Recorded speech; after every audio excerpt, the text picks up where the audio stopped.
গ্রামের পরিবেশে ঘুরতে যাওয়া মানে প্রকৃতির খুব কাছাকাছি যাওয়া, শান্ত ও স্নিগ্ধ পরিবেশে কিছু সময় কাটানো।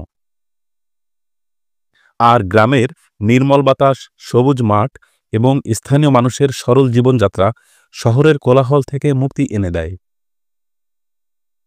এখানকার শান্ত পরিবেশ, সবুজ মাঠ, গাছপালা এবং পুকুর বা নদী আপনাকে প্রকৃতির কাছাকাছি অনুভব করার সুযোগ করে দেবে। শহরের ব্যস্ত জীবন থেকে দূরে গিয়ে গ্রামের শান্ত পরিবেশে কিছু সময় কাটানো মানসিক শান্তি এনে দেয়। এখানকার এই পরিবেশে ঘুরতে যাওয়া একটি আনন্দদায়ক অভিজ্ঞতা হতে পারে এবং নতুন কিছু শিখতে সাহায্য করে। আমরা এখন ঘুরতে বেরিয়েছি গ্রামের মেঠো পথ ধরে নড়াইল জেলার কালিয়া উপজেলার খড়রিয়া গ্রামে। আর গ্রামীণ এই মেঠোপথের যানবাহনটি আমাদেরকে দিয়েছে এক অন্য ধরনের অভিজ্ঞতা। আমরা সবাই এখানে খুব মজা করেছি। এখানকার গ্রামের ছেলেরা আমাদের সাথে অনেক মজা করেছে। বিশেষ করে কর্দমাক্ত এই রাস্তা আমাদেরকে খুবই আনন্দ দিয়েছে এই গাড়িটির কারণে।